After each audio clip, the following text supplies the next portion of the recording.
Welcome back, ladies and gentlemen, to Canadian Football Central, CFL content for the fans, by the fans.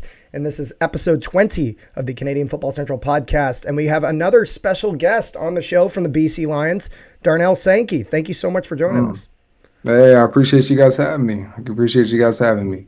Absolutely, man. And this is kind of exciting because it was just relatively recently that you had signed over there after being with the Alouettes for quite some time. And we kind of had a big mixture of questions from kind of all over your career and even just some from just life in general that we had in here. So to kind of give a bit of backstory, what was your experience playing sports growing up? What kind of got you into football? I'd say up until the end of maybe high school. Okay, well, I grew up a basketball family. My dad played basketball. My older brother, my dad's son, he played basketball. So I was always a basketball guy all throughout my life, my younger years. And I had loved football, like to watch it, but I never really was interested in really playing it. And then once I got to high school, I think as I started fouling out of more games with basketball, I started kind of just embracing the physicality of the game, I guess. And it didn't take for me honestly until my junior year, until I started playing football. So and actually, kind of late. Yeah. So you're like, we can talk about it until end of high school, but really that's like kind of where my journey started. Interesting. Yeah, so I started really my sophomore year. He kind of came to me. The linebacker coach, his name was Marcus Reese. He came to me and approached me about it, and I said no. And then he came to me again my beginning of my junior year in the summer, and I was like, all right, I'll come out for the football team. And then the rest is history, And then I also ran track, but track was more of just to kind of work on my sprint mechanics and to really stay in shape. Yeah. Although our team was competitive, I did it more of cardio, and I knew I wasn't going to go out there and win too many races, but it doesn't matter because I was in a competition with me. Yeah. So just to stay in shape. Yeah, stay in shape. Like I said, work on my mechanics, get faster, and just kind of get ready for college football. No, that makes sense. Growing up, I ran cross country, and I was not good at I was not a good runner. I did it just to keep up for my other sports, for when I played football and hockey and whatnot. So I totally understand that. So I see here you then played a few years at Sacramento State. It looks like 3 years, I believe, 2013 through 4 years. 2012, 13, 14, 15. Okay, so the football database website is wrong. Get your shit fixed. Yeah. Call them out. I will call them out. They got 4 years. Yeah, so how was your time at Sacramento State? Oh, I loved it. Sac State is an amazing school. It's an amazing organization. And I loved being a Hornet. I'm still a Hornet. I still represent Sac State. We went through a few head coaches when I was there, but this is back when there was more loyalty with your program than it is now. Now it's a money game now, and it's the politics in college sports is taking over. NIL deals. When I was in college, there was no NIL, so it's if I was at Sac State as a freshman, I was planning on being there until I was a senior. So I guess I've always been a loyal person, and I was loyal to my organization. And I stayed all 4 years. I loved it. I got my degree, communications degree, nice. And I had a great time there. So no complaint for me. I feel like that's kind of the interesting aspect of things before kind of NIL deals became such a big thing in college football. Is it kind of really gave a better opportunity for schools that maybe weren't at the top of Div 1 to move up, you know what I mean? Whereas with now, sometimes you'll see an instance, this guy will have a pretty good year somewhere, and then another bigger college with all the resources they have will snapped him right through the Yeah. transfer portal, and off Yeah, they go. it's I don't know, man. It's like ruining the game, But I remember back, even like what 5, 6 years ago, it was like guys would come and you would see them in the organization. They would grow in the organization and with the team throughout their college career. Yeah, It's like some of the guys that you were in as a freshman, you guys finished as a senior. And it's yep, like that's like the growth of the team and like of men, creating bonds with people. And it's like now you don't have that. These guys are 1 year and done, man. You see guys with 8 schools on their yeah. transcript. And the same thing with coaches. It's the I was same thing with actually about coaches. to mention that Yep. reminds me of the Same situation with thing. Lane Kiffin this year with Ole Miss when he leaves to go to LSU. And he's like, gets on the plane at the airport, and all the Ole Miss fans are there, and they're pissed, and they're Yeah. making it known. So, but you're absolutely right. This is not exclusive to just players. You're Yeah. seeing Yeah. this with a bit of everything. So, Yeah, it's crazy. It's crazy, And like I said, I understand the politics, but the sports era we live in now is a lot different from when I was in college. I remember when we were talking about NIL deals, but I don't think anybody would have ever imagined to get into this caliber where players are driving Bentleys to school, and it's like, yep, dang, like I was just trying to get to school. yeah. It's like, No, I so it's crazy. It's a crazy era now, man. yeah. It's funny. I'm kind of like I'm in a weird spot because I'm kind of like they're making so much like money for that college. It's just for Right. certain players. So I'm like, I'm glad they're not getting nothing. Because before Yeah. you'd hear about instances of a player going and playing in this 80,000, 90,000 seat stadium, and he is the Yeah. star, he is the attraction. And but then he's like barely like living. And you hear Yeah. about Yeah. and that's not good. But then you're kind of getting the flip side of it now where everyone's just kind of crossing over and jumping to whatever they Yeah. can get. So Yeah. Like I think they need maybe a to. middle ground somewhere. Yeah, I think a lot of the middle ground too would be if they established like a transfer limit. Like you can Mm. only transfer a certain amount of times because it's like, I mean, That'd be interesting. you shouldn't be able to go 1 year to the next year to the next year to the next year to the next year. Like Yeah. it should be like a transfer limit, or like a special circumstance, Yeah. Like you limit know, of um, one transfer unless the team actively releases you, like something like Yeah, that, or like maybe. Yeah. something, or some unforeseen circumstance, I Yeah. mean, but then again, then you get into the problem where it's like, okay, well, what's an unforeseen circumstance? It's like, Yeah. people can You got to always define point, it now. yeah, now you got to define that, and then you got to define how the money works, and it's like, yeah, college athletes getting paid, Absolutely. the schedules that and then myself, the schedules that we go through and they go through now is, I don't think people even understand, because that's your job, that's your Yeah. job, and I mean, you work for the school, technically, I guess, in a way. Yeah. Um, Well, but I just like I said, I think they have to do something about this because yeah. it's crazy, man. Yeah, it's starting to really go like really far in the other direction. But to kind Yeah. of get a little bit of insight into kind of your time at college, what was your best college memory? And I'm going to say one that's football related and one that is not at all football related. Just your time at Sacramento State. I mean, my best football memory. I mean, I got so many. I mean, I just remember. I mean, it's not even really about.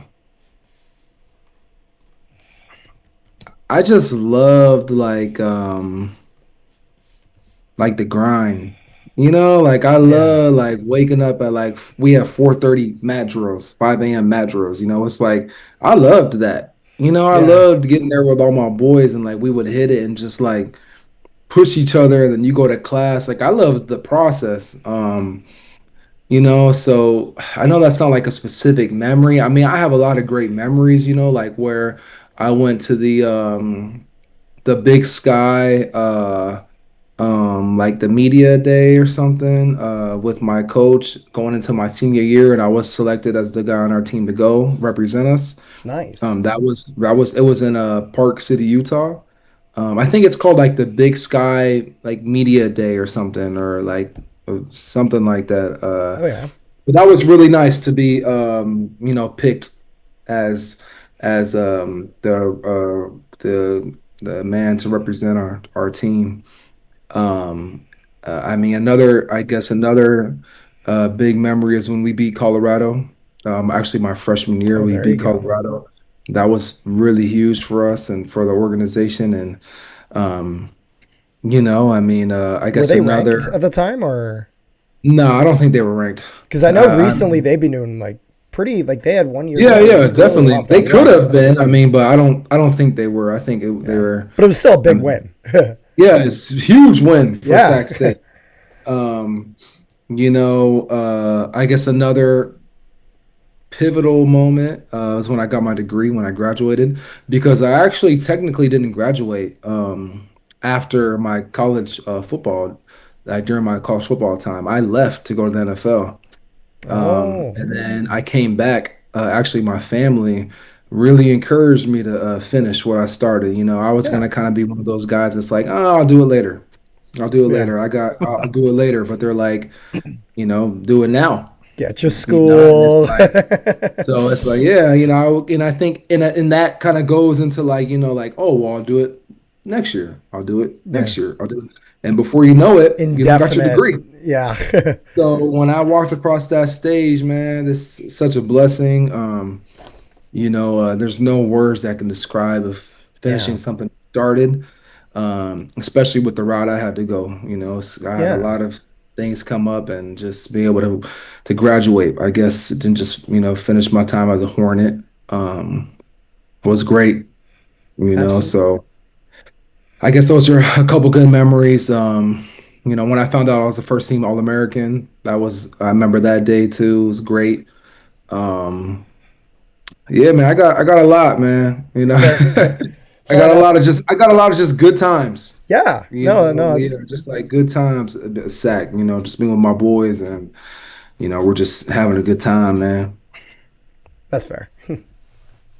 Just wanted to follow up with one thing before Carter asked this question about the whole NIL deal. Is my thing is that the way that I look at it, it works for both ways, because you have the people that are getting the $6-7 million figures, the top schools, but then you have people like there's. I'll use this as an example. There's players that Hamilton signed this offseason from Central Arkansas. Like you wouldn't hear of that Yeah, school yeah, Yeah, yeah, in those big divisions. So that's like, yeah, they're not making the big bucks down in those small schools, but even like, okay, I'll be honest with you. Do you hear much of Sacramento State in the news these days? No, yeah, it's even if you're not getting that NIL deal, at least you're still going to a league to go play and finish out your career yeah, and get yeah, that extra shot, even if you didn't make it to the NFL or those NIL deals. yeah, yeah, yeah. I agree, 100%. No disagreement with what you just said. yeah. The The next question was, how was your experience in the XFL with the Arlington Renegades, and what was it like to win their championship? Oh man, yeah, the experience in the XFL was it was Different. yeah, it was different. Different's a yeah, good word. Different's a good word. When I was in, it was so like new, yeah. it was just kind of start. I think if I'm not mistaken, it was the first year back, or Yeah. maybe the second year I think back. I don't know. it was early because they kind of went through this weird thing. I think they tried to do it in 2020 originally, because that was when Vince McMahon brought it back. Yeah, But because it then was the first they year The went, Rock. It was yeah. with The But Rock. then yeah, they had then sold the XFL to The Rock. So then it was kind of like in this weird hiatus. Some of the teams Yeah, relocated, some of them didn't. Like I know the Renegades existed, but I think they were in yeah. Dallas. I don't think they were So in Arlington. And then that's I what I'm think saying. yeah, I think it was maybe the second year, or the yeah. second year, It was or one of the I'm not. first years they had an actual full season though, because their original Yeah. season got like cut short because of COVID. So I yeah, remember. it was just different. You know, Yeah, uh, you know, I felt like there was really no like identity at the time yeah, with the league. It just kind of felt like we were playing almost. kind of for yourself in a way. Yeah. Like you're playing for, what you want out of it. Um, I think I guess it kind of does the job in some ways of keeping guys in the game who want to continue playing, Yeah. and especially for younger guys who don't necessarily have who had the best opportunity to maybe get some more tape Yep. to either go to the CFL or the NFL.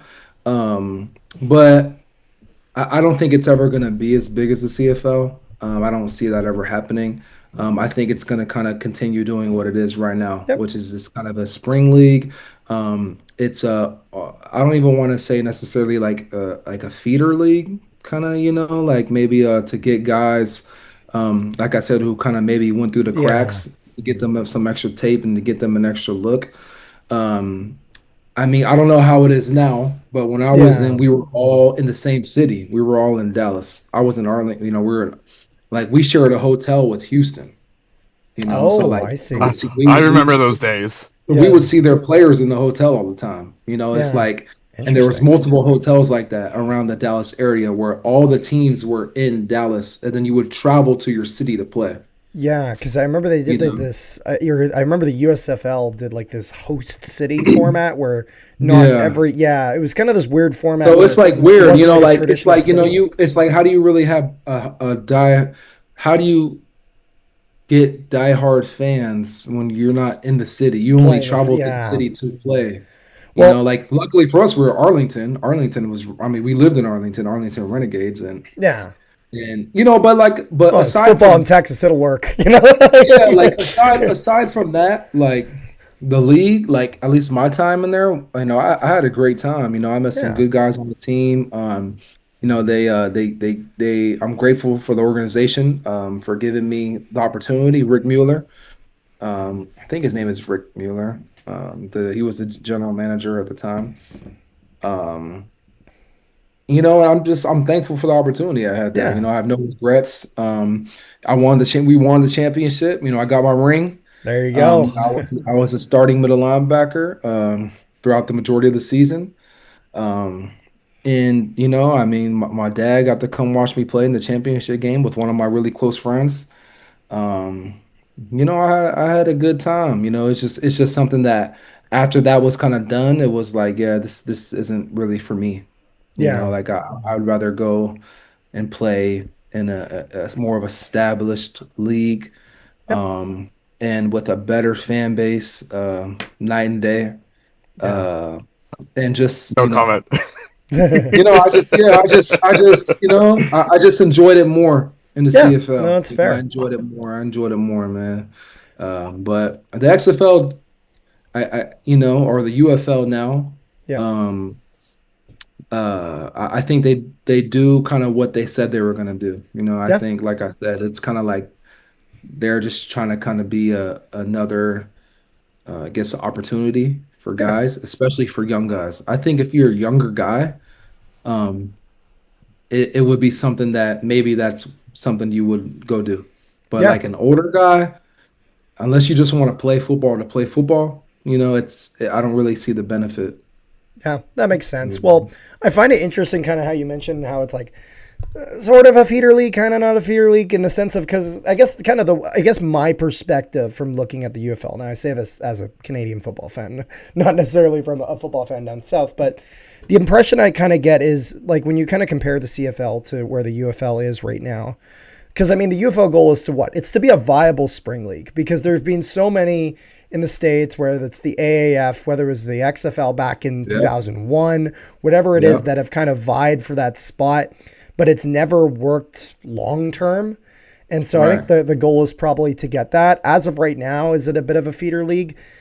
A bit in the sense of that it's not as ingrained into each city yet. Yeah. I think the UFL, if they're ever going to get to that point, they'll need to eventually get to a point where they're getting kind of standard home games in front of fans and you Yeah. can kind of build fan bases. Because the thing is with the CFL, it's like like the CFL has been around since the 60s, but most, like a lot of the franchises, Winnipeg's almost 100 years old, Toronto's 150 years old, Saskatchewan's like almost 100. Like these teams have been around and ingrained in the city for so long, and so Yeah. naturally you have those fan bases developed. Not that the UFL can't get there, it just takes time, I think. Yeah. So only time will That's tell what I'm how. saying. Yeah, Yeah, that's what I'm saying. I agree. It's so new. And I think you made a very valuable comment when you said they're kind of competing for that spring spot. There's been a yeah. lot of leagues. I think they did a good job of combining the XFL and the USFL. I I don't think think there that was was a market for both. I think they needed to be that's what I'm one. saying. Yeah, Yeah, it needs to be one.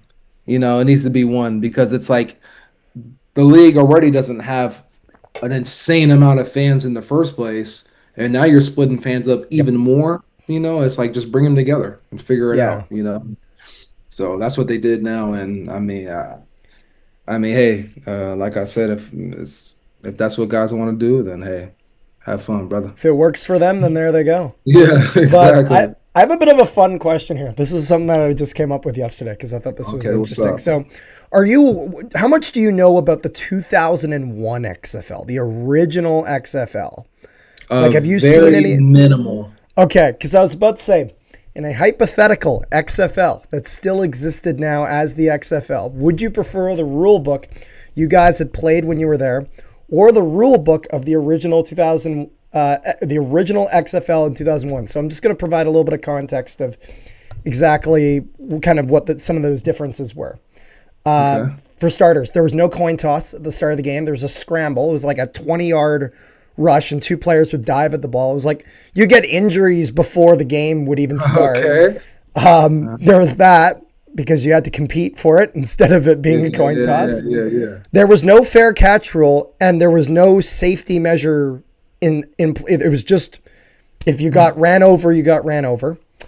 There would be players cutting WWE style promos with pyro and explosions everywhere, and the Yeah. championship game being the $1 million game, and the winning team divides it between everybody.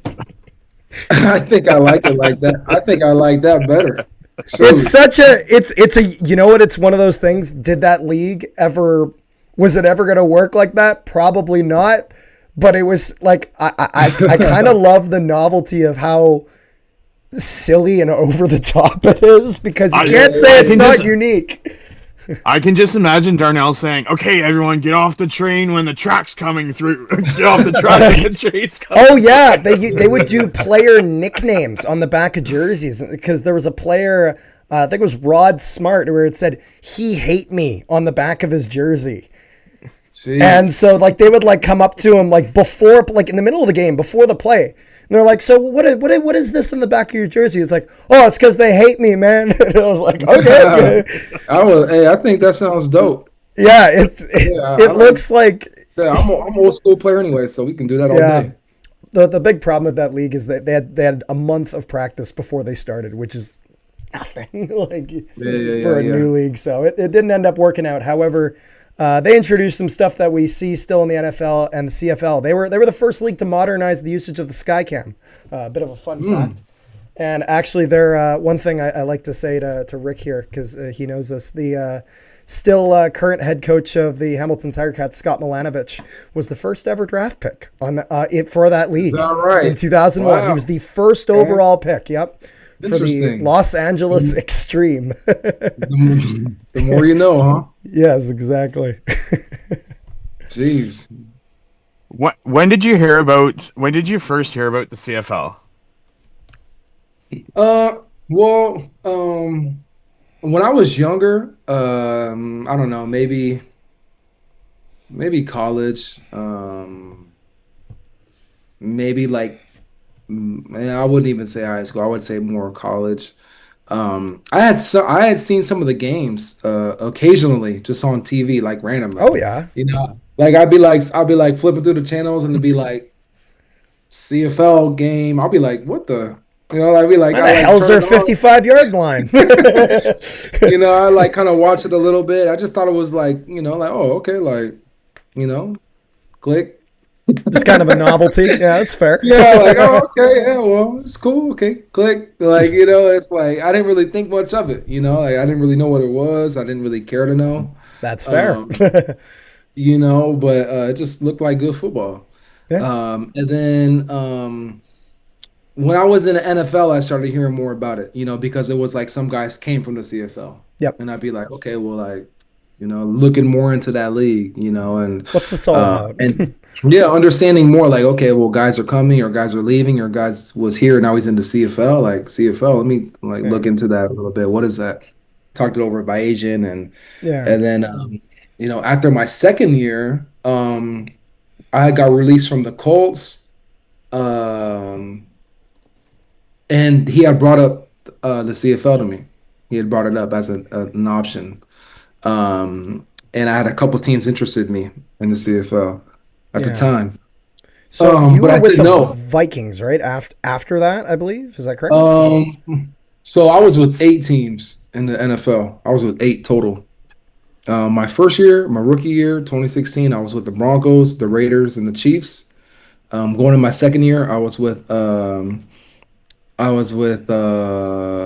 Vikings Yep. to start. Then I was with the Colts, and then Colts I was with the afterwards. Ravens. I Then I was see. with the Ravens, and then I actually went back to the Colts.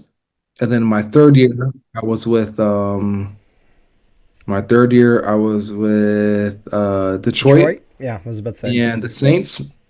Finished the year with the Saints, and then going to my fourth year, I continued playing for the Saints, and then I got cut after training So you're camp. just collecting jerseys. You were Jerseys and helmets. Not only you that, were but like nomadic. You were just traveling from one city to the next. Hey, with my no, backpack.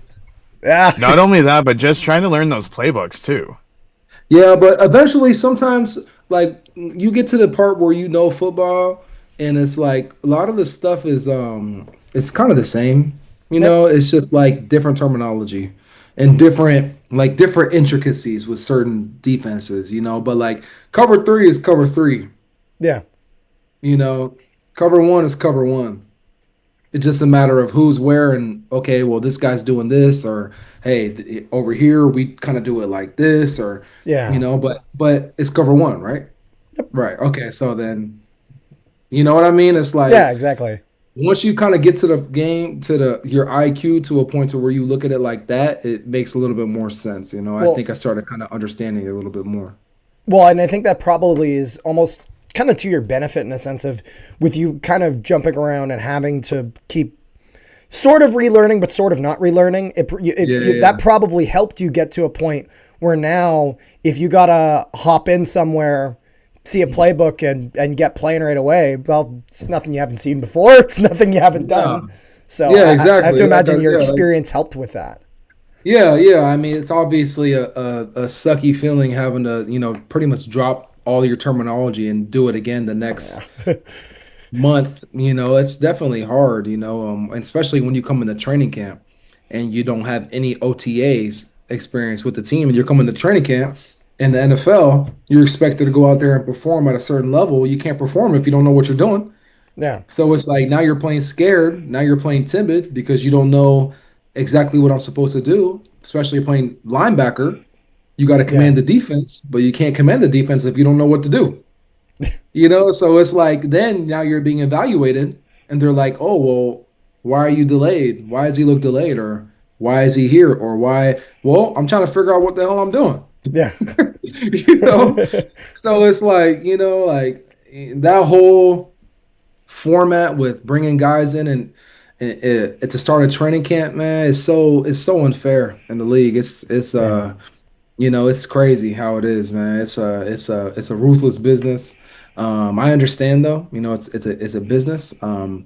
But it's like some of those guys, man, you really like your shot is just like so minimal, like Yeah. compared to guys who already been there and in the program.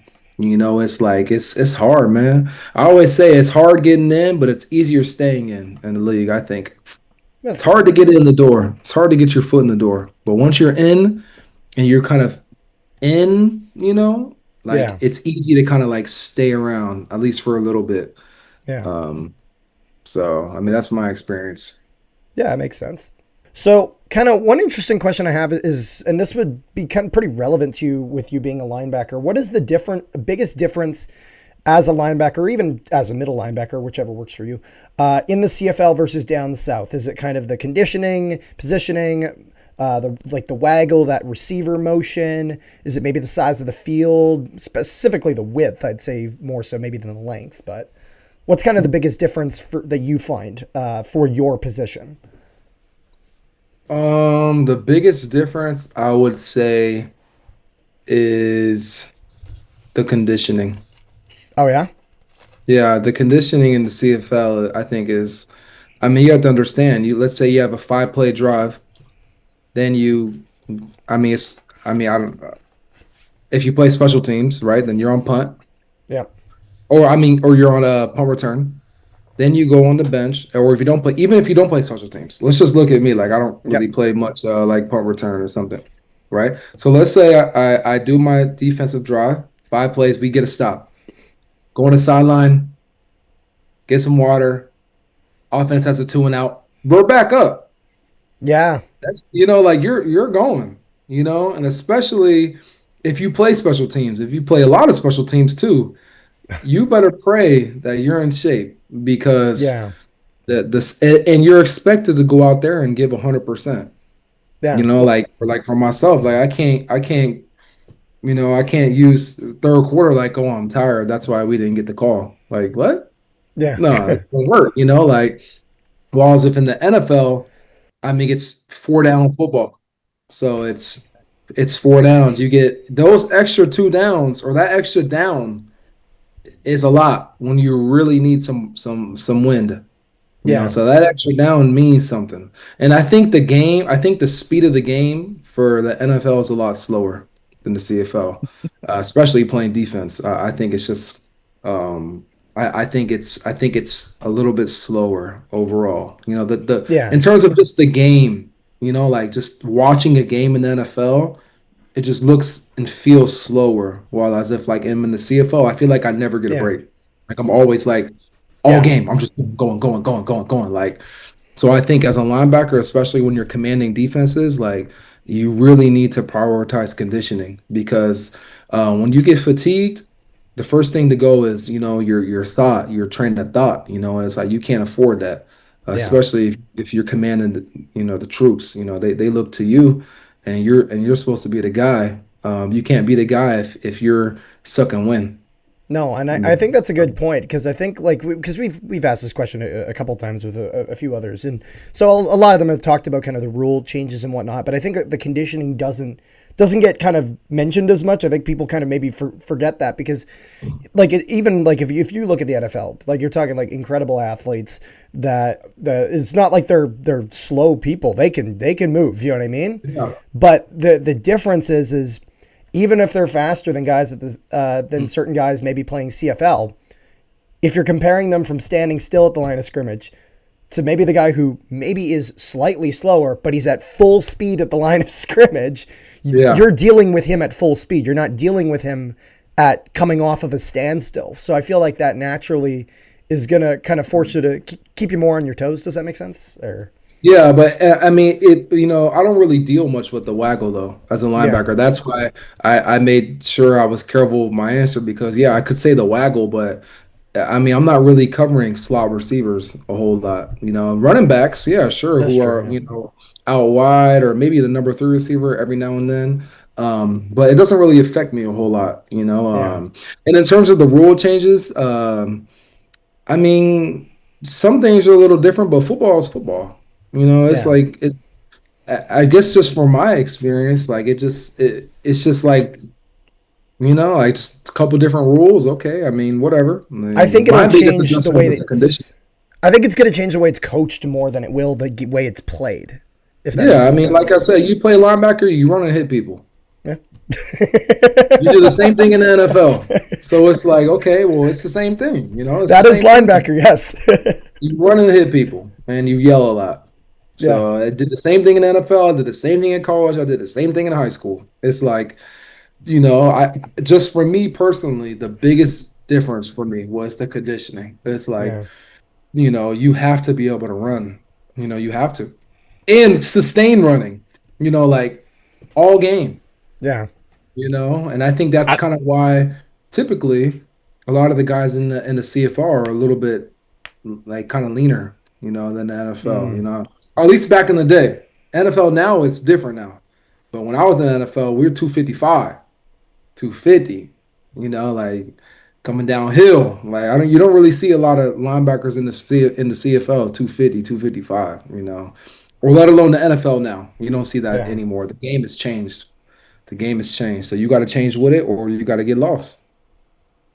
I was gonna say, at least this year with the benches on either side, it's not like you're gasping for air trying to run to the other end of the Yeah. field. I've always said that's something they need to do, and I'm glad that it's happening Yeah. because that's something that I've never liked. I never liked being next to the enemy. Yeah. Like I Well, never and that liked seems that. like high school, you know? Then you see like a Toronto Edmonton thing where the coaches are punching each other. Yeah, Oh my exactly. God. That was something. No, but like I think well it's interesting because like part of the league would before now that change is being mandated. Before it was kind of a lot of teams already did that, but then there were some teams that Yeah, didn't. So I think just from a consistency standpoint, and especially substitutions with an automatic clock, it makes a lot of sense. yeah, So I think consistency is good. So the one thing that is nice is even the people that are really kind of upset about a lot of the changes. I don't think a lot of people are really upset about that change in the sense of I don't think anyone has much of an issue with it. It seems like because I mean yeah. like again I go to games in Winnipeg. I'm from Winnipeg. I watch my Bombers. And so I remember hearing him announce that. I was like, shit, I forgot teams, not every place even does that Yeah, still. So yeah, yeah, yeah. I'd gotten so I used to mean, it. the rule changes for me. I mean, I don't know. I've never really tried to get involved in things I can't control. Yep. That's the way I No, look no, at I it. have that's a wise thing to do. so the only thing you're gonna kind of do is make yourself mad, and we really have no say so, Yeah. Well, and at the end of the day, it's like, are you going to stop playing? If you're not stopping playing in the CFL, you will, to a certain extent, you'll just have to deal with it. So it's one of those Yeah, things where I exactly. think It's like just trying to move forward is probably the best thing, at least in your position, you can do. yeah, exactly. Like as a player, you have your why and what you play for, and my why and what I play for is Yeah. is a lot deeper than some rules. It's like, okay, whatever. I got to deal with some new rules. Okay, I can't change it. I can't do anything about it.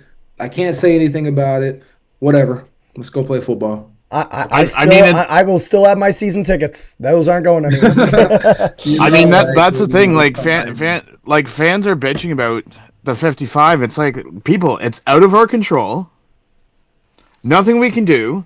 The Nothing we true can fans do. are still going to be true fans, except for the fans that threaten to cancel their season tickets over rule changes. I'm like, Yeah, I are mean, you that?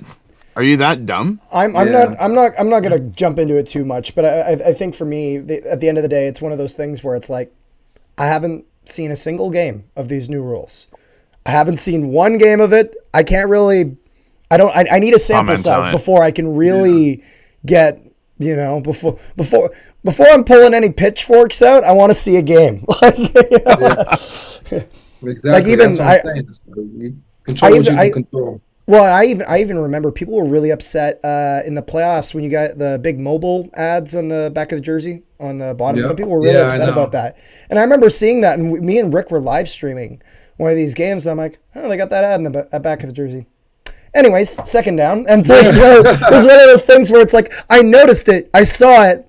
Yeah, I know. Okay, Right It's back to there. the game. like it's not the thing Like, that, even as a player, you get this big old freaking thing at the bottom of the jersey. It's like, like, it's on the back of your well, jersey. You're looking that's at it. No, you're that's not. not. Yeah, but it's on top of that, it's like, damn, like, okay, well, on to the game. Yep, It's like, that's fair. like I said that. I mean, but I think that even goes farther than football. That's just with life. People You don't can like only, change. yeah, you gotta control what you can control, man. And or Very woman, wise. control what you can control and leave the rest up to the man upstairs. So, I mean, that's how I go about things. Fair enough. Less So stress. next question is, what was your favorite memory in the NFL access? Sorry, NFL, XFL, or CFL that occurred off the field? Oh, okay. You switched it up by saying off the field. I had some good on the field ones. Okay, then give us some on the field ones One and then. one. Okay, Now you got to do both now. okay, we'll do both. My favorite NFL experience was when I first stepped on my first NFL when I played my first NFL game. I was with the Denver Broncos. We were playing against the Chicago Bears preseason. 2016, we were playing in Chicago. Um, and it's significant to me because I've Soldier never Field. been to a game before, ever. I've never seen a game in person. Like you had never actually seen an NFL game in person. I've never even stepped on a stadium in So you'd person. never seen how huge it was.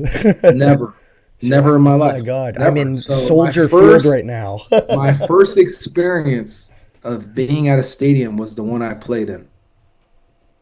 So that Damn. story to me, like, is That's cool. crazy. Like, That's a like, cool thing to have.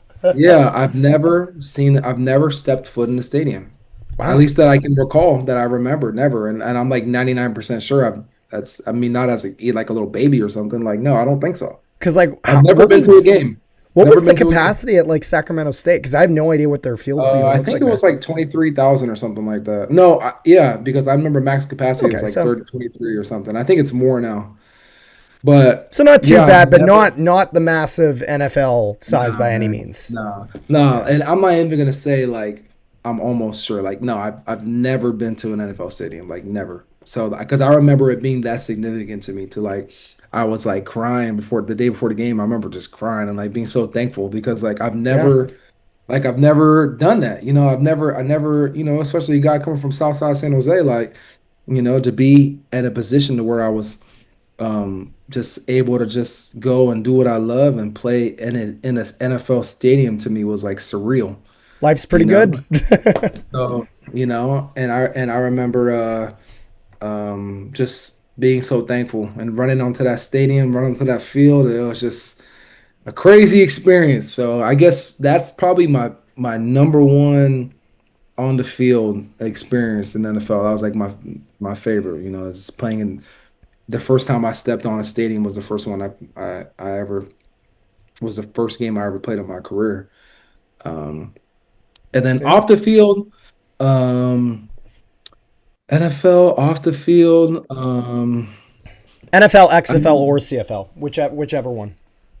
oh, I have one for each. That's Oh, why I you didn't. that works too. You can go. Like, I go I can nuts. I can just I can just see it now. Him saying winning the Grey Cup with Montreal on Tim Hortons field. Well, okay, we'll get to the CFL in a bit. I'm in the NFL right now. Okay, fair enough. So my favorite memory NFL off the field was off the field NFL memories. Uh,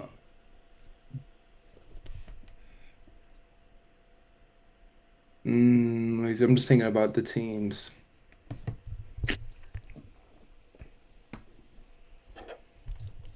Could even just be some dumb shit someone did in the locker room Yeah, one day. well, I know like I know when I was with the Saints, after the games in the locker room, we would always turn up and kind of party in the locker room. I've never Nice. we were like known for that too, like chop style, chop style, like like that was like a thing. Like every single time after a game would win, we would do that in the locker room. And I just remember that was dope. We always had a good time with that. Just my time on the Saints was dope in general. And my time on the Colts, I had a really good, close group of friends on the Colts. We're still cool to this day. We were always kicking it together off the field, going to eat together. I just was cool with but really, I mean, I just, my time in the league was it was like a blessing, but I feel like in a lot of the ways I was so stressed out a lot. I was really stressed out, because like um I was always getting cut. Yeah. So like like I was getting cut and I'd go home for a week and I get back and then I play for 3 and then I get cut again. It's like you can't really like have God, that I want much some fun. job security. Yeah, like you can't like have fun. Like I'm worried all the time.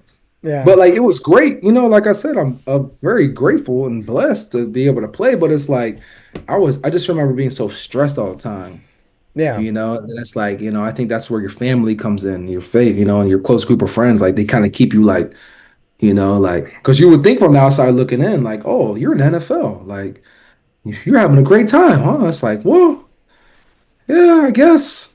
Well, Yeah, it's all about perspective. You know what I mean? Everyone yeah, has stresses in their life, and it doesn't mean that you don't have a right to be stressed or anything. It's just yeah. one I person's guess stressed about something, someone else another something key else. memory was when I was with the Lions and we played the Raiders. And that's close to home for me. So my whole family came to the game. Because that was in the Coliseum, right? It was yep. At Nice. the we played in the dirt in the area of that dirt freaking field, man, and on the Raiders. But I remember I've been playing to the it. And it was, Coliseum. It's cool. I'm not gonna lie. It's yeah, old. I yeah, know it's falling apart. I was there for an Oakland A's game. It was after the Raiders had left, but it was. I'm not gonna lie. There was something neat being like, this is. yeah. I know. People say it's a dump, but there's something kind of cool about it. I don't know. It was It's cool. The black hole, yeah. and I had a chance to play for the Raiders as well. That was dope. But I just remember Nice. coming home and and and seeing my family after the game, like Yeah. all of them there and my close group of friends, and that was really nice. That anything with my family able to come support and do what I love and is dope. There was another game when I was with the Saints, where we played in San Diego, and my mom and my best friend came out to watch the game and spending some time with them after the game. That was dope. Um, XFL, I mean, was winning the championship. I mean, and not only winning the Who championship, could have guessed? but my dad had flown out to come watch. Oh yeah. My dad hasn't been to too many games in my pro career, so it was really like for him to come to the game with one of my close friends. Also, that meant a lot to me. That was really special, and we won. There you So go. I got the picture of us on the bench after me and my dad, chilling, and that was Nice. dope. That he came. My mom also came to watch the game, and my sister. Um, and so I guess XFL was just, I mean, that when they came to my games, really. CFL. Um, I mean, yeah, I mean, the Grey Cup is a no-brainer. But the parade in Montreal, that was probably one of the Ooh. best times I ever had. Yeah, I can't even lie. I mean, Yeah. that's the parade we had after we won the Grey Cup. That was an experience that I hope I remember for the rest of my life because, it's just the amount of joy and like just fun you have with the team, like your brothers, like your family, friends, like it's just like all that work paying off and like the city's there to support you. Like it was great, and obviously being on the stadium holding the freaking Greg Cup. trophy Grey up, Cup. yeah, Yeah. holding the Grey Cup up. It's like, that was crazy. So like Yeah. that experience is, I just How heavy I is don't it? even have words. It's not that heavy. I'm It's not curious. that heavy. It's just it's like I don't know. like 20, It's 30 it pounds? was maybe like 30. How Fair about enough. this? When we go to the Grey Cup this year, you can come, and I'll give you the trophy after we win, and you can Hey, listen. I'm holding you to that. If I'm going to the game and if you guys end up winning it, I am holding you to that. yeah, you can I'll agree. You can come to this and you can come and I'll let you hold it. You can go. Hey, listen. When we win the Grey Cup, the whole city's shutting down because we haven't won since '99. Uh, well, Yeah, that's so why the CFL Facebook groups every year will be like, "Hey guys, it's now the new year. It's 2026 over in like Europe. It's still 2025 here, but in Hamilton, it's forever 1999." yeah. So yeah, I mean it's the Grey Cup Nice. on and off the field. The Grey Cup was even last year we went to the Grey Cup. I mean, that was an amazing experience too. That Just was my being in first time Winnipeg. being at a Grey Cup game. Was that game? Yeah, so Yeah. that experience was amazing too. My mom and my sister and my lady came to watch the game. They all flew out to Nice. watch, and just seeing them in the stands was, I mean, man, like you talk about your why, it's right there. There you go. It's so that for me was just so special. To just I'm be able to just I'm sorry can't take those that your memories family away. had to go through the most terribly congested concourse I've ever seen in my entire life. I could Oh not my move my gosh. arms on it. It was Yeah. awful because Hey, I you know think what? they were above capacity for that game. Well, the other option is not being there at all. Yep, exactly. I just had So to apologize for I that. think It's they not were normally this okay. bad. I think they were okay Yeah, with that, absolutely. So yeah. So this is an interesting question. I kind of thought of this one just because with free agency, the theme of free agency. Yeah, we got a few Okay. free agent ones in here. What is the number one thing besides money that would affect where you sign? Um, well, the culture. I think the culture definitely speaks volumes. But when I'm talking to like coaches and players and stuff, like when I'm trying to make a decision, I gotta have some sort of like like connection, Yep. like I want to win, Hmm. I want Yeah, to win. So I'm a winner. So I'm going to an organization that I feel like I can win on and we're gonna win together, the Lions have been and damn close to making that Grey Cup game. They yeah, have that's what been I'm saying. So it's damn like, close. They literally stopped at the door year after year. They're damn close. and I'm not discrediting other organizations. I just feel like for me personally, Yeah, the culture that the Lions have, and the way they approached me, yeah, and how Rick Maiden spoke to me, when I was kind of making my decision. Um, I felt like it was authentic. I felt like it was real. I felt like he was very that's good. honest. I felt like he was very honest. I felt like the guys on the team who I talked to as well were very honest and real, and they told me exactly what they needed from me and exactly what was expected, and they kept it real. And I mean, yeah, like I said, I mean, of course, pro sports, money is always involved, but aside, like you said, aside from money, I mean, it's definitely culture. And it doesn't, and it's also a great thing that, I mean, I'm a California guy. I mean, Vancouver is not that far away, Yeah, so, still on the West uh, Coast. Yeah, so So yeah, it's like coming home. yeah, it's like coming home. I'm back on the West Coast, so I mean, I'm just, I mean, yeah, I guess culture would be with the second thing for me, you makes know, sense. So you and know. this is kind of leading into this question because recently the CFL, the Players Association, their report cards had come up, kind of talking about based on an anonymous poll they had done of a certain amount of the players. Just Yeah. regarding the different categories. So there's coaching staff, football operations, ownership and business operations, facilities and equipment, therapy, medical staff, strength and conditioning, nutrition and diet, team travel, training camp, and then also treatment of families.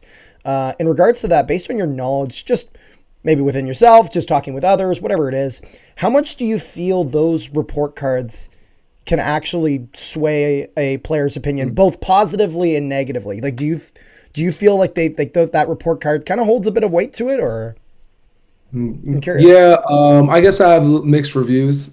Yep. This is going into my sixth year as a CFL pro. Um, my 10th year overall as a pro in general. And I've come to find that sometimes a lot of that stuff is a lot of opinionated. It's a lot of opinions. Yep. And sometimes it could be negative opinions. Like if you have a bad uh, experience with the organization, you're more than likely to give them a negative review Yeah. Well. and everything.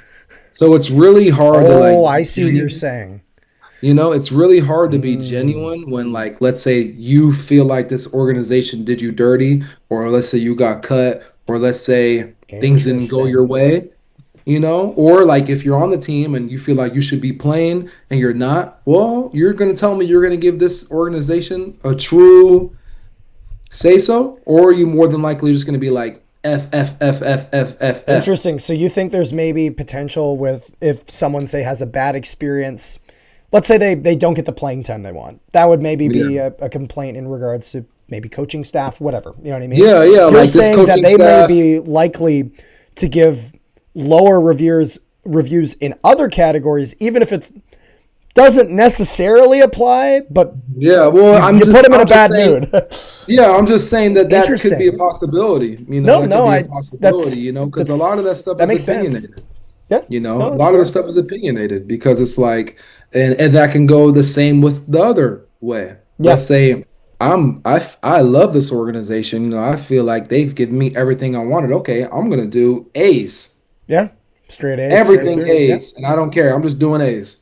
makes So sense. it's like, I think a lot of that stuff is hearsay. But I do think in some regards, it holds some weight. If everybody in the league is agreeing with something, like this There's a organization is trend, not, you know. is, yes, if it's a trend and it's like they're consistently getting the same score on the same thing, then that Yeah, holds a little bit of value because it's yeah. like, and not every player is agreeing with the same thing. Oh, of course not. No. If they are, then there's a problem. If you're getting consistent Fs at something year after year after year, then something's got to change. Yeah. Well, and I think the Because thing it's not that's the players then, it's everyone's agreeing, right? We yeah. all have the same opinion, whether you're No, playing or not. yeah, and I think the fact that that is something that the players association is generally a good thing in the sense of Yeah, firstly it protects the players with it being anonymous. I think if it's not yeah, anonymous, you have the potential for that going problematic right, directions. But I exactly. think it's kind of a way that the players can kind of safely give feedback. And then teams like, well, even just with the lines you'd signed with, literally right after that report card had come out, they had announced a bunch of renovations they're doing to a bunch of facilities, all sorts of Yeah, stuff. Literally right I I afterwards. think I think I don't know if I mean that when did that come out? The report card. When did it Yeah, it's actually get? possible they were working on that January prior to 6th, I believe. that. Yeah, so that January was 6th, I that believe. was that was after I had already signed. Yeah, But I can say personally that I've never made a decision based off of a past report card or anything that's like that. fair. I've never even thought about it. Probably just Because want to look for it, yourself more so, yeah, I yeah, imagine. Yeah. I want to do what's best for me and my family. Yep. I mean, I'm a pro athlete and this is my career, I have to do what's best for me and my family. Makes And sense. it's like that doesn't no one else's opinion can change that. That's part of the reason why I Yeah. left the CFL to go to the XFL because that was what I felt like was the best decision for me at the time. And And then I that's what you came got to do. back. Yeah, then I came back because I felt like this is the best decision for me at the time. Yep.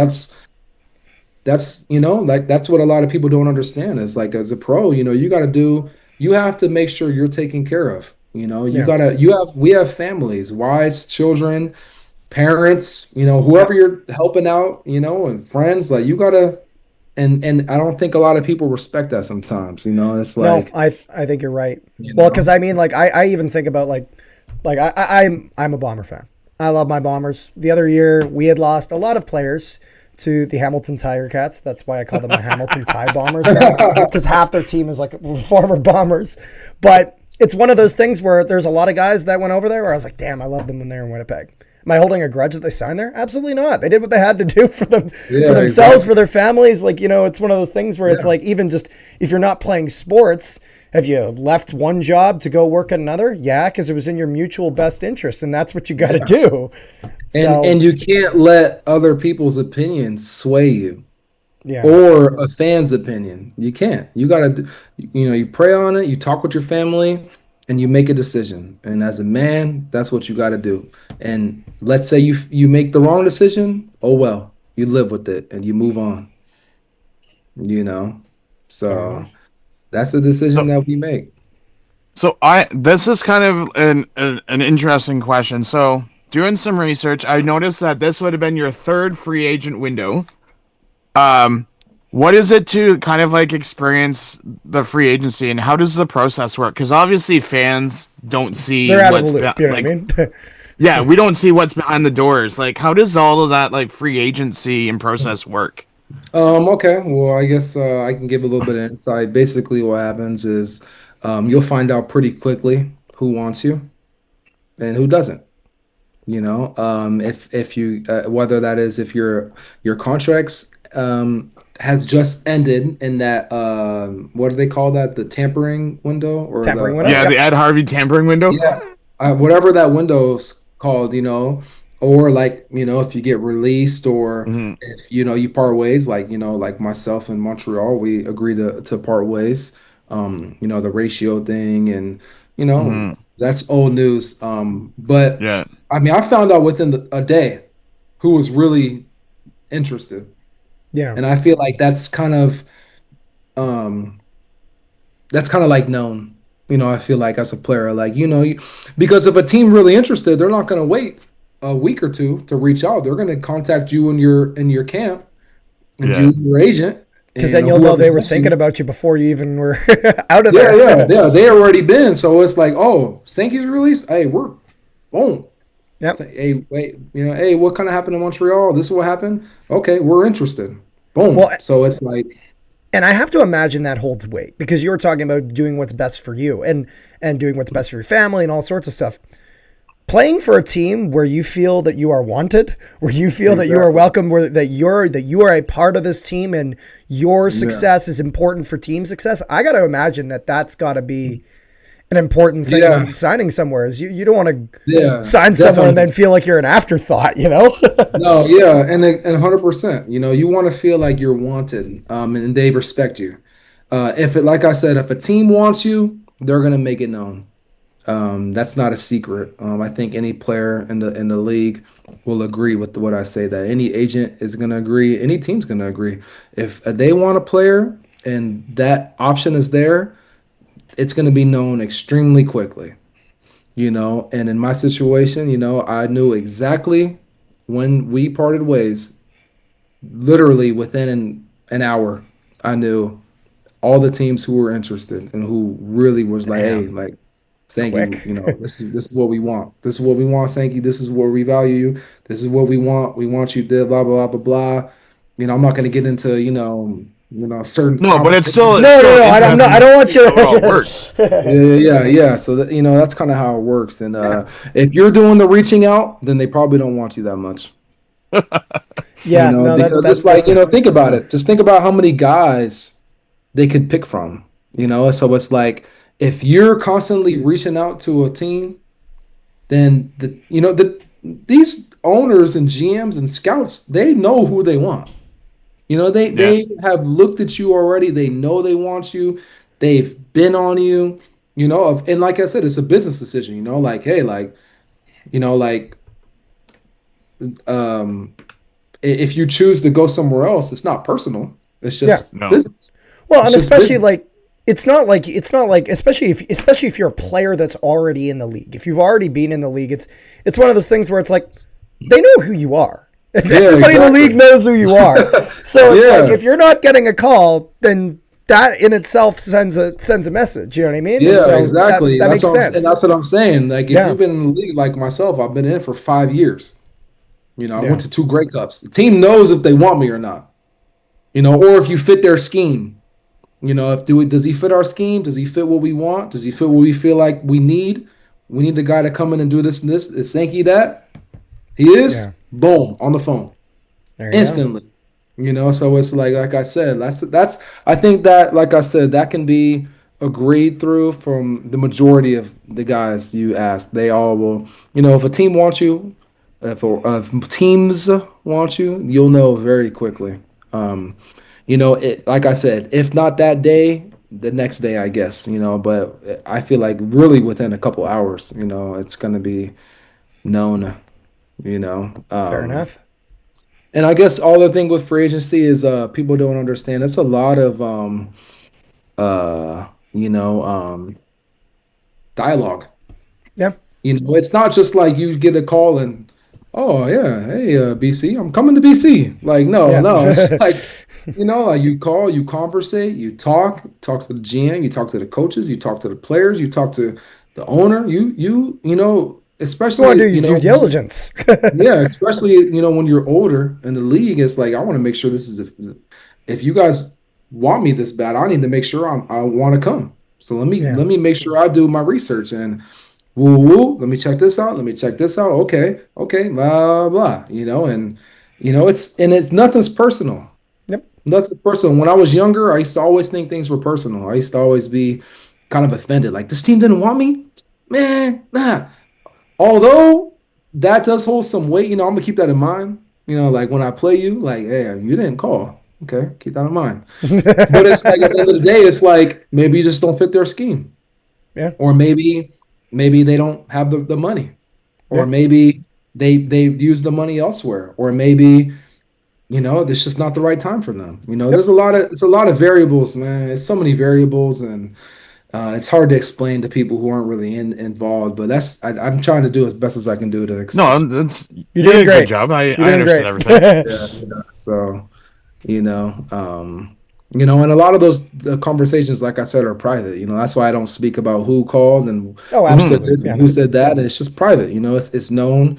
It's a business. As a businessman, you have to make sure you're careful of what you say, and I Yeah. mean, just keep it general. I can tell you like the basics, but in terms regards to who's saying this and who said that, and Oh. Don't get nah, I just keep yourself in that trouble.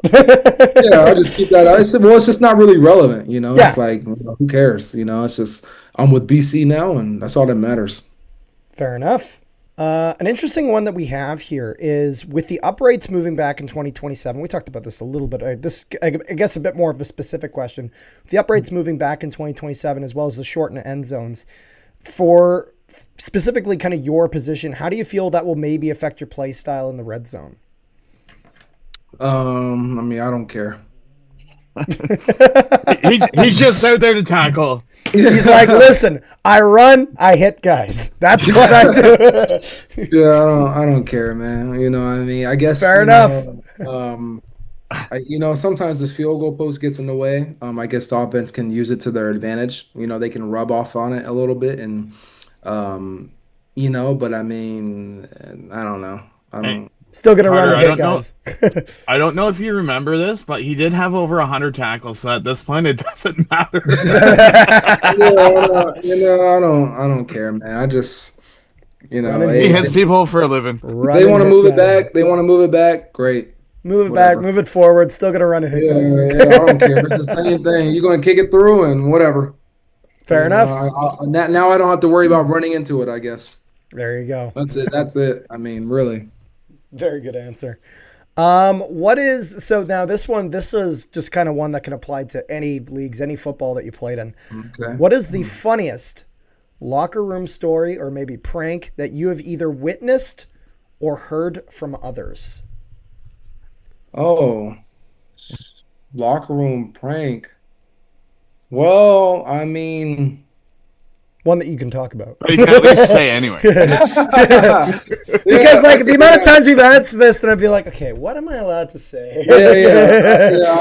That's one of those ones you have to be careful with. There's some. There's definitely. Anyways, Yep. uh, I mean, I know one. I mean, I guess it wasn't. I mean, I was one of the guys who, I had to get my hair shaved off when I was a rookie in Denver. I mean, it wasn't funny to me, but it was funny to everybody else. They literally Oh, shaved. Like a They, skunk down the middle. no, it was like I had like part of a hairline, but they like really shaved it off. And like my hair was all messed up, and I had to do the rookie talent show, and I tried singing, and I got booed off the stage uh, bad. I I got remember. really like This. I got really like humiliated, Yeah, and like it was like, and I in remember high some of school my we had Rookie teammates, Idol. It was like yeah, American Idol, but it was Rookie Idol. and some of Oh, my rookie. teammates got it bad too. Yeah. You know, man, I don't wanna. If you don't want to say Yeah, it, you don't don't have to say throw. it. I'm not gonna say the name. I'm Fair not enough. gonna say the name, but there was a time when I was in the league where, uh, um, we're doing our, rookies. You get your head shaved. I don't know if they do that anymore. Like it used to be. It used to be bad. I don't think they do that stuff Is this anymore. when Like you're playing pro or college? this is NFL. This is NFL. This Okay, is being a bro. rookie. This is being a rookie in the league, and what I've seen. Hazing. Okay. But I don't think it's really like that anymore. But back in the day, it used to be. But I remember a dude had dreads. He had dreads, and the older guys were like, "Hey, like, you know, you gotta shave your dreads, bro." And I he already was, see and where he this was is like, going. He was like, "No, I'm not shaving my dreads, bro. I'm not doing it." And the Yeah. guy's like, and he was really giving a hard time. He's like, "No, like I'm not doing it." And they're like, "Okay, well, we can shave your eyebrows." So, so he had to shave his eyebrows off. Consolation. Wearing And glasses for a while, maybe. and I just uh, remember seeing him with no eyebrows, and that was like, oh my gosh, like that I'm sure for him it wasn't funny, oh, I'm sure it wasn't. but I know that he kind of like eventually kind of made light out of it, like because like me when I shaved my head, I had curly hair too. Like Yeah.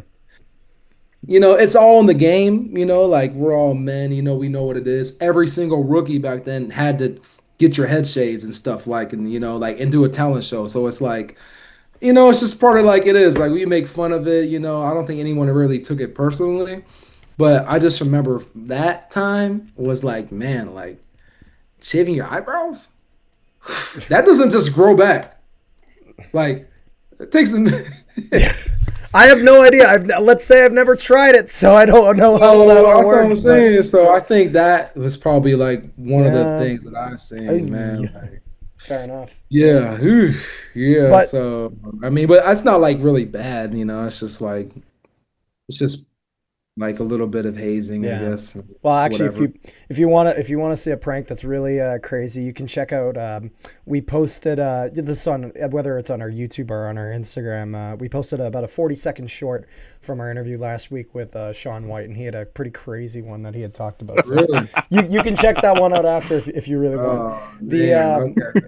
um, let's just involve it involves someone's helmet getting screwed with. Oh yeah, I've seen. Yeah, I Yeah, mean, yeah, but that's. in a pretty disgusting manner. But Oh, okay. Maybe not that. Okay. yeah, no. But but one thing I found interesting is, and I think I could be wrong. I believe was it you who did this before Grey Cup with Kate from the TSN panel regarding your face paint? Is Yeah. that right? Yeah. Yeah. Yeah. Yeah. So Yeah. so what was what got you started on that? Like what like because you have a very unique like look to that. Like Yeah. I don't know if I've ever quite seen that before. What's Nah, kind of the it's story behind that? but if you see guys do that now, you know exactly who did it first. Um, I mean, I've always been a big face paint guy. Yeah. I just think that like I started doing that. I think like right when I got into CFL, I started, and actually like the first scrimmage, I was involved with the Stampeders. And I always kind of like thought of it as kind of like jungle warfare, I always say, like I'm going in the jungle, like I'm going Yeah. into war, I'm going into Camouflage, war. ghillie Yeah, it's suit. like camouflage. It's just like, Yeah. like I got that claw on me, it's like it's just like, it just I guess it's just a reminder to myself, like I'm going into battle, like So it's like I got to be more of a really. mental thing, I imagine, just to kind of Yeah, get your it's head in it. definitely You know what it's, I it's mean? definitely mental for me. Once that paint comes on, it's go time. Run, hit, Hey, we can guys, do. ready. Yeah, so I just, I've always been like that though. Like I've always locked in. When it's time to lock in, I don't really say much. I just go. So, um, I think the paint kind of helps with that, and also I mean, I didn't, to my knowledge, I don't think, like you said, I never saw anybody else doing that. So I Not like always just thought that. about, yeah, I always just kind of felt like a claw, like something's That's kind of what it like looks just, like. That's exactly what it yeah, looks and I like. always kind of like. I don't know. I just kind of started doing it, Yeah, with the fair paint, and enough. I just kind of it just kind of started sticking, It looks cool. I'm not gonna just lie. it's just and then sometimes I do the blackout eyes too, and it's like it's just it's my thing. Fair enough. Hmm. All right, Rick. I think you have the next one here. So here's the next question. You're a man of faith. How is it important to you in your life, and what effects has it had on it? So just to give some backstory, like like from my time with as a Ticat season ticket holder since 2019, I always see a lot of people go into the end zone before games start. Yeah. Yep. So I honestly did not realize that there's that many religious people. Yeah, yeah. I think my faith that I've had is been the main reason why I'm able to been so successful. I feel like As a Christian, as a man of God, that's like the number one thing in my life, you know. And I felt like the times where I didn't make that the number one thing in my life, I didn't get the result I was looking for. You know, Yeah. I feel like God often, I mean, he's not going to force you to do anything. You know, you can do whatever you want. It's free will. That's why we're humans. That's why he's God and we're human. He gives you free will. Do whatever you want. And sometimes I felt like when I felt like I had, I was in control, I was like, hey, God, I got it from here. He's like, okay, and it's like things didn't go the way I felt like they would go, and it's like I always saw my way back to faith. It's like, Yeah. I just feel like that's kind of my purpose, like to spread the gospel. And like that's not me saying I'm perfect. I don't even want to be perfect. That's not me saying I'm not I'm this perfect man. No, I sin every single day, but it's like I'm trying to do the best I can, I'm Yeah. not trying to go out there and be sinful, but it's human nature, it's the flesh. Yeah. That's why you have to fight it all the time. You have to fight against what the world thinks is normal, and do things the godly way, and I feel like um I wouldn't be the man I am today if I didn't have faith.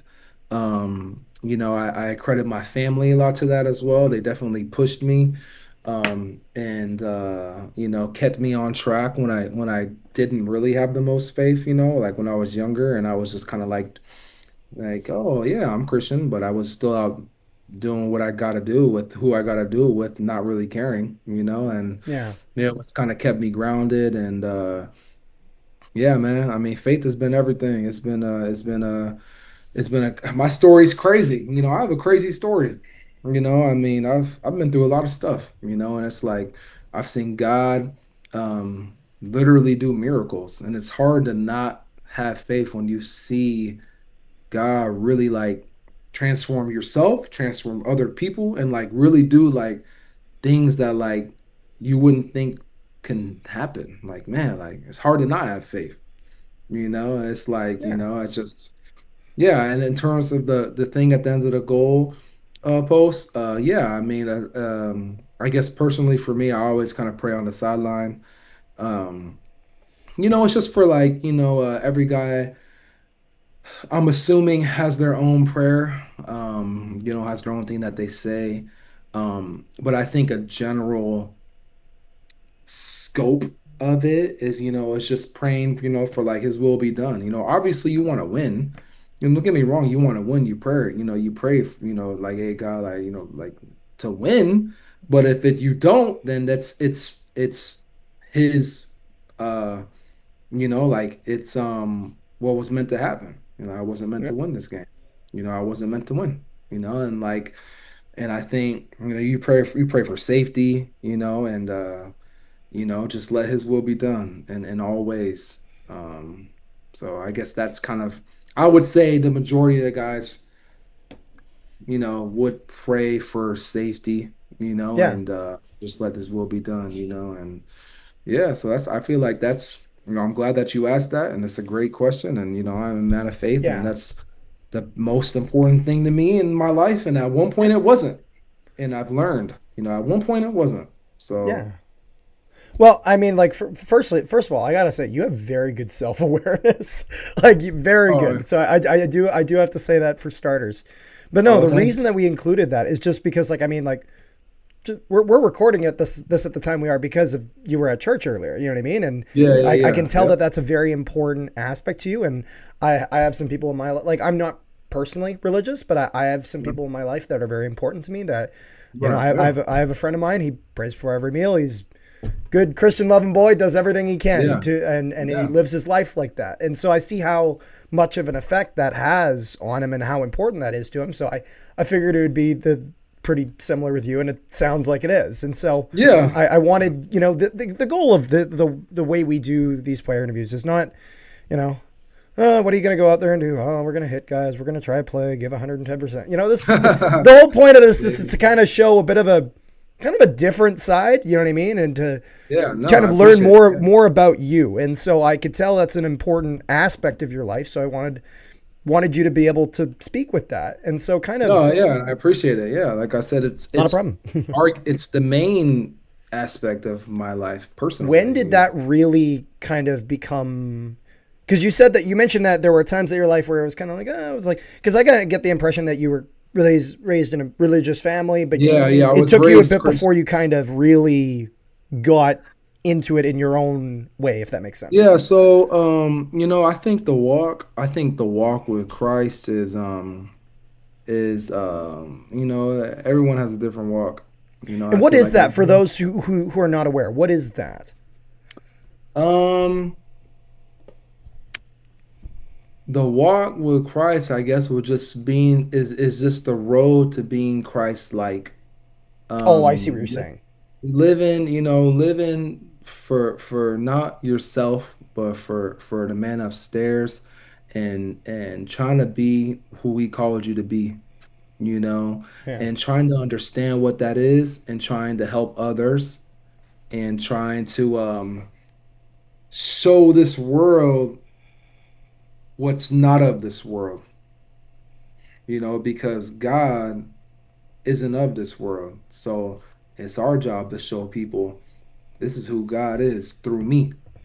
Yeah. I'm not, like God is in me, so I'm gonna try my best to show you who He is through me, and that's by treating people a certain way, being kind, being loving, gentle, loving your neighbor, loving yourself.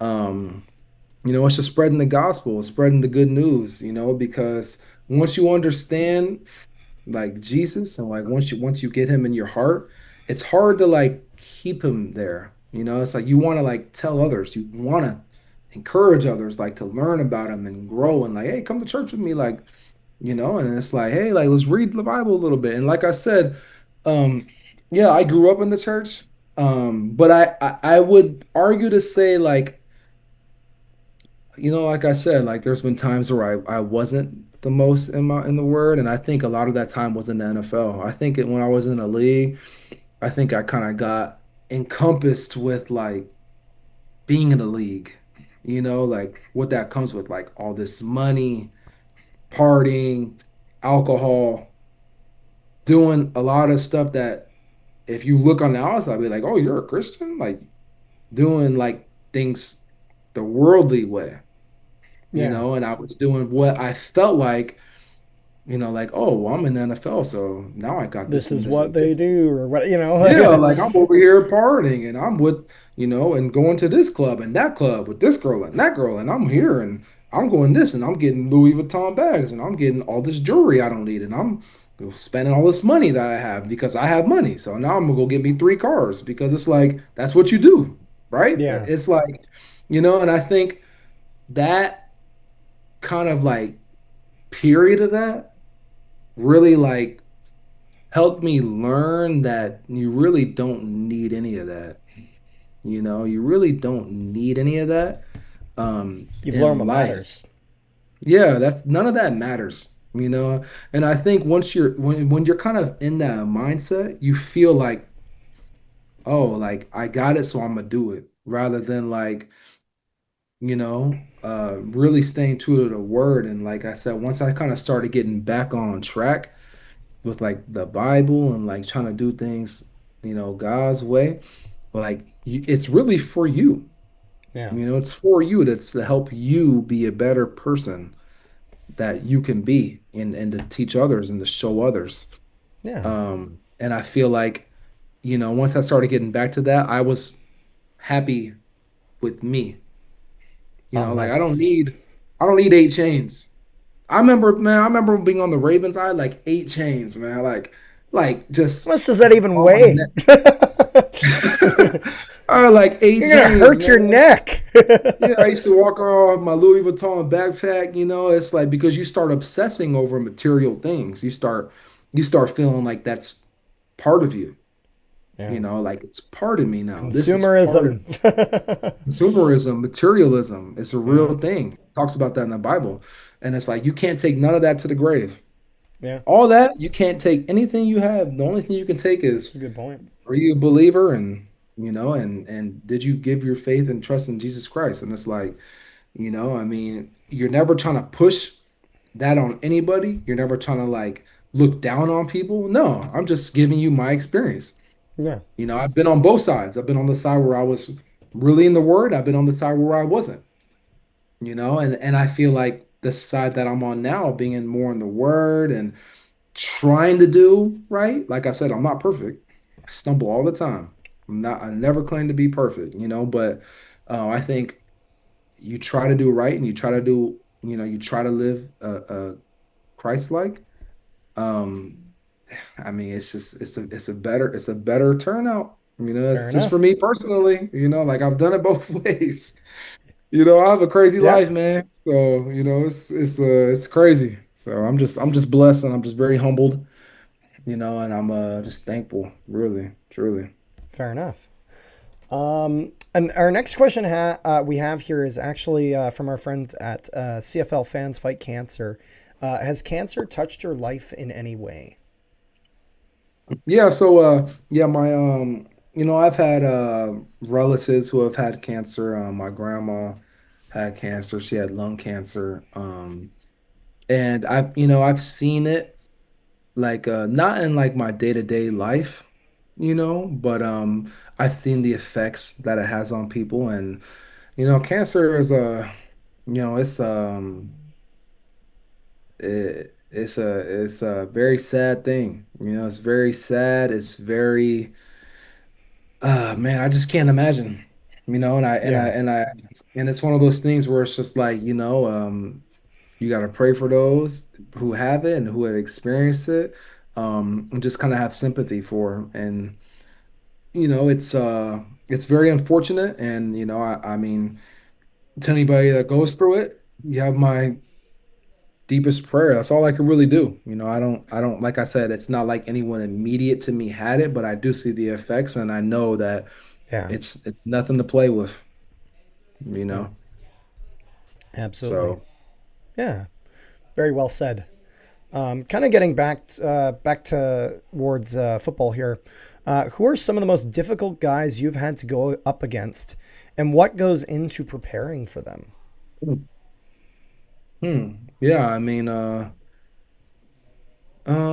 difficult guys. I mean, guarding freaking Kamara every day in practice is not fun. When I was on the Saints, or Tyreek Hill when I was on the freaking Chiefs, or hitting Frank Gore in practice on the Colts is not fun. You Yeah. know, yeah. So, nah, Who in the but CFL? I'm curious. yeah, in the CFL, I mean, guys like I mean, I've David always Lewis. said James Wilder. Mm, He used to play, I used to always, he was always difficult for me. It's guys like him who run hard, yeah, and who really pride themselves in that. I guess for me, it's like that's always a challenge that I loved. It's like, hey, I pride myself in this, you pride yourself in that. Let's go at it. And I yeah, remember a couple times. I remember he got me one time. And I remember that only because I there hasn't been that many times in my career where someone's really like, but I got him back the there you same go. game. I did get him back. And I remember we kind of gave each other a hard time about it. He's like, hey, you got me, but I got you too. And Yeah, it's like, so yeah, I think, I remember going with him, all battling him, obviously, I mean, there's guys in the league, like Bo Levi, going against him, just his mind, yeah, and like when you go against guys who are proven veterans who have won and know what it takes, it's like you can never really like go based off of the norm, like yeah, you always kind of have to expect that they are dicing you up just like you're dicing them up. They yeah, know all your flaws, so like all their flaws. yeah. Um, I you remember a know. while ago we had Micah Alway on the show, and he was discussing about how Vernon Adams he described as slippery in the sense of you Yeah. think you'll gut him, but he just keeps getting out. You know what I mean? Yeah, yeah, yeah, yeah, yeah. And so Well, I felt he the same way about Nathan Rourke, but yeah hey, don't have to deal with that anymore. yeah don't hit him too hard in practice. Nah, I'd be cool. Me and Nathan are cool, so I Yeah, remember feeling the same way with Rourke, fair enough. But I mean, every guy's different, and I approach everybody kind of the same. Fair I enough. don't really I don't really put anybody up on any pedestal or nothing. I look at a guy and I look at what he does well, and what he does not so well, and that's it. It's just a number. Fair enough. I don't. Yeah, I give guys their respect always. I'm never gonna discredit somebody. I'm never gonna talk down on a player. No, this is what I see in you, and this is what I don't, and this is what I gotta do to you, brother. So now, quick question for you. When it comes to practice, because obviously there's different running backs in the league, and I know that you said your main responsibilities running backs. So say for example, you have like your Greg Bells and stuff like that, like smaller running backs, and then like you have your big AJ Olett's, husky 208 size running backs. Like, how do you prepare for like something like Yeah, that different? yeah. I think, like I said, it kind of has to do with obviously film, and like you said, going against a guy like AJ. You approach him a little like you approach every guy the same mentality wise, but there's certain things that are coming with that. Like a guy like AJ, he's gonna run typically hard. It's a one cut guy, you know. He's not a guy that's gonna try to run to the flat and give you 50 jukes and try to spin and like no, Running truck. yeah, he's a hard-nosed runner, so it's Yeah, like as a tackler, you go approach him like he's a hard-nosed runner. Wrap up, keep your feet moving, and make him go and hold back. on. And make them go back. Yeah, I'm trying to make you go backwards when I hit you. I don't want you going forward. So when I hit you, you're going back. there you go. That's my mentality. It's like, I don't let nobody push me. Um, but then a guy like Bell, you have to kind of be a little bit more careful when you're going and trying to, because he's a little bit more slippery, a Yeah, little bit more slippery, and he's going to give you that, and it's like, that you can miss a tackle when you try to really hit a guy like him compared to like an Olet or Oliveira, where it's like, that's what I'm saying. It's just about knowing who you're going against. yeah, You know, makes sense. there was another guy, I'm sure Rick knows, Wes Hill. Wes Yes, Hill. yes. So, hitting a guy like him, you know exactly what he's gonna do. So you better There's a come name with it. I haven't heard of in ages. Yeah, so you come with it. It's like the same thing. Or I'm hitting Butler. It's like you get so you know you're scouting a guy almost. It's like Yeah. I'm learning about him. I know what you're doing, so it's like it helps me to know what I'm doing before I even do it. It's just second nature. Well, It's and like that's the thing I find so unique about football is in the sense of like, because I'd played hockey for years and like, not that in hockey you would never watch any aspect of film, you sometimes would, but I found that it was a big deal in football because with football it was a game of chess in a sense, you know what I mean? yeah, Where it was not just, go in and play your game, but you also have to be very conscious of what their game is. yeah, And the way that you play, not that the game plan is changing in any sense, but your approach to certain guys, you will just have to kind of keep that in mind because you right, know that maybe there's some trick that they do or there's something about that and if you're not aware of that, maybe it burns you. You know what I mean? And so yeah. just preparing And for I that. mean, it's so intricate too, the way these coaches also, when you're given the game plan and you're given scouting reports and tendencies, it's like, I mean, I can look at a guy and I can tell you, I already know what you're doing just based on your mannerisms. Fair enough. I can see if you do something before the play, I already know what you're doing. It's like I already know I've seen this before. I've seen it. And although it may be a little different, don't get me wrong, because they scout themselves too. So it's like they're Yeah. always gonna like kind of know, what you know, but it's like who knows it better. It's like it's that's like the beautiful thing about football. It's like you know that I know what you're doing, but how are you gonna change it? Yep. Like like quarterbacks know, like is he blitzing? Is he not blitzing? Okay, well, who's coming this time? Who's like this quarterback likes to roll out this way. Okay, so is he gonna roll out this way now? It's like it's just like Preparing for it's the curveball. yeah, yeah, yeah. It's just like I don't know. It's I love it. Fair enough. So Rick. The next one we had was, what was the most challenging moment in your professional career, and how did you overcome it? my most challenging moment, I guess, would uh I guess honestly it was feeling like I mean just I don't want to give like a not like a Manila say I could sit here and say like when I was continuing to get cut, I mean 13 times in the NFL and having to go home and explain to people the same story over and over and over and over and over and people are asking you hey, like, why'd you get cut? It's like it's like you go to the gym Wish I and knew you the interview. answer. Yeah, it's like, well, I wish I can tell you because maybe I wouldn't have got cut, but it's like controlling what you can control, and it's like sometimes, like it may be a numbers thing, sometimes it may be a thing you did or, but it's like that feeling of going home and kind of like starting all over again is Yeah. like really challenging, it's really challenging when you got to wake up the next day or you got to go on that flight. You get cut, you get all your stuff, you go on that flight, and you're on the Yeah. flight, and you're just like in your own mind, like, man, like back to the drawing board. So, Because you never know when your last play could be. So that time you got yeah. cut could have been your last time playing. You don't know. You can't guarantee that you'll get picked So up again.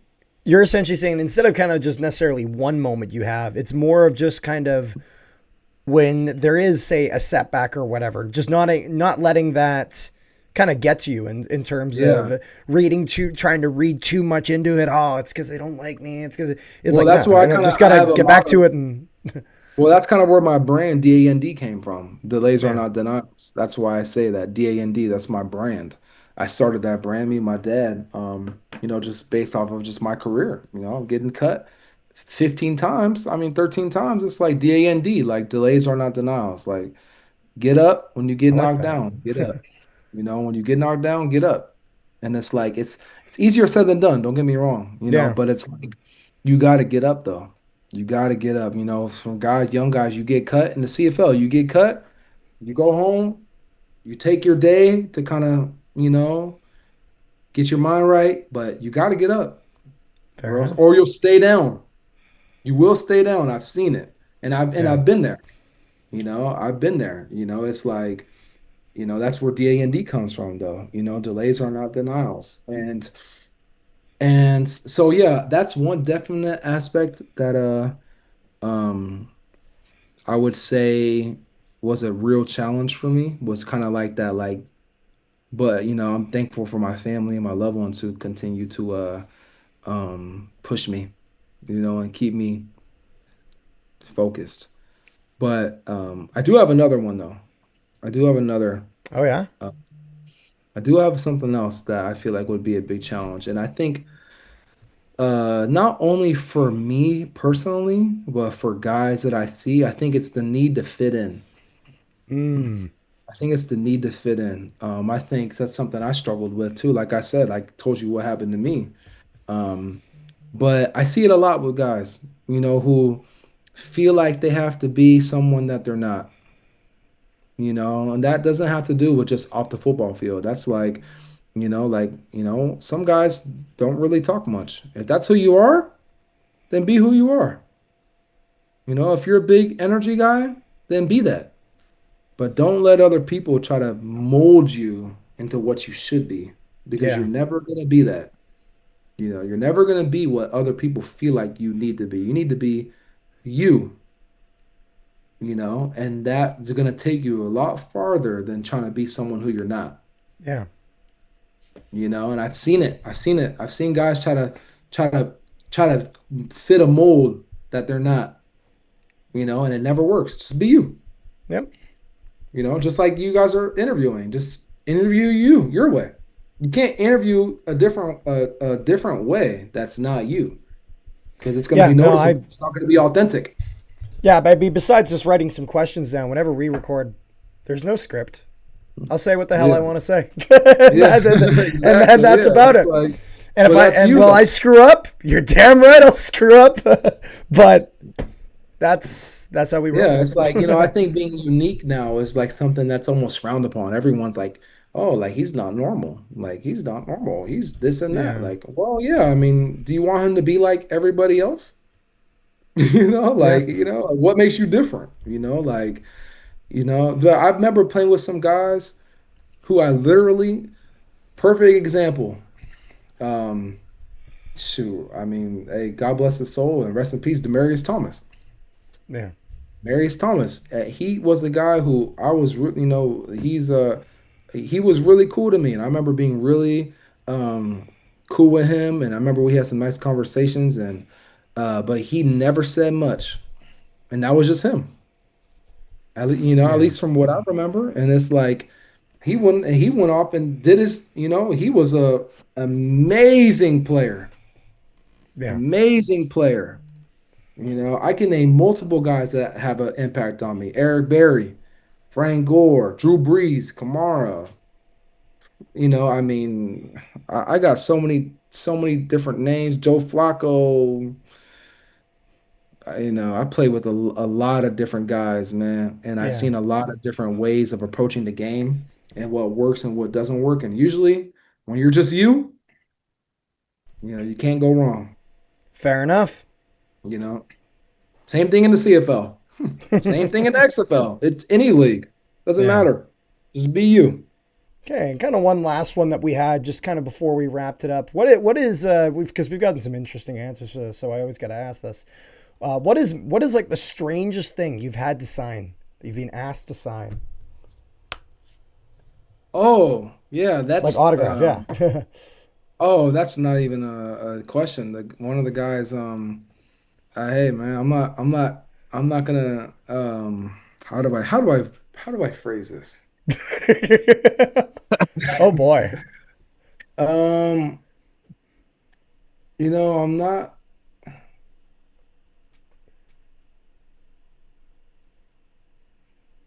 If it meant value, if you're watching this interview, if it meant, if it was valuable to you, and then hey, I'm glad I did. But there was a guy fan in Montreal who has us take a picture and sign this this old like hat or something like this old like this dirty beanie or something, and he asked if we can take a picture with it and sign it. And I just remember it was never something I really wanted to do. It was So like were you signing the toque or were you signing the picture of the toque? um I would wear it and take a picture with it for the Oh. for the guy Oh. because he asked us to So he just wants pictures of everyone of wearing. wearing this lucky thing. Beanie. I Oh. don't even remember what it was. It was like this thing. He had like a name for it. Oh. I don't. It's Hey man, it's It was funny because somebody had an interesting thing. Fair enough. at, if at that's every, what every they. year we have an autograph signing just for season ticket holders. Mm. I've seen coffee makers. I've seen dresser drawers. I've Like the heard of things that somebody. I've people I've just had bring. about every sort of clothing item you can probably sign. So Me and Rick are I thinking the same mean, thing right now, and the reason is because it's Maybe you, funny not you. me. It's funny you say that because a while ago, even before Rick was my co-host on the show, when I had my other friend Jake, who was co-hosting with us, who actually he lives out in like Abbotsford, Burnaby in the area, so he's a Okay. big Bomber fan because he's from Winnipeg, but also a big Lion fan because he lives Okay. in Vancouver. We had interviewed Wayne Smith, who is a former offensive lineman. He played for the Ticats, I think the Argos, as well as the Riders. During his time in Saskatchewan, he was at a mall doing an autograph signing where he was asked to, because in Saskatchewan, they have a Rider logo on everything. Yeah, Spoons, knives, I played forks, in Saskatchewan. I know what pen. it's Yeah, like. oh, yeah. So you get it. You know what I mean? Yeah, I understand. Someone Yeah. had brought him Saskatchewan Roughriders women's underwear and had asked him to sign it. And he was like, oh, okay, like, am I gonna, like, is this gonna be like a home wrecker situation? What's going, like, am I gonna get in trouble for this? What's going on here? And then she's like, oh, no, don't worry. It's for my daughter. And he's like, that doesn't reassure me at all. And Oh so, my gosh. yeah. So Yeah. when you said any article of clothing, I was like, yeah, well, it's funny you say that because, Yeah, yeah. yeah, yeah, you get it. Yeah.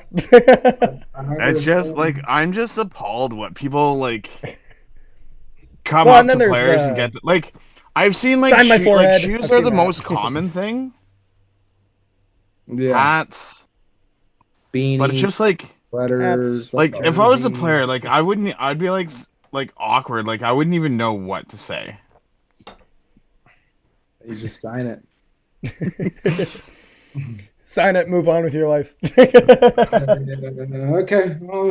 Fair enough. Next person. Yeah. Fair enough. Well, I gotta say, I think this has went really well. We've really enjoyed having you on here. Yeah, I Um, appreciate it.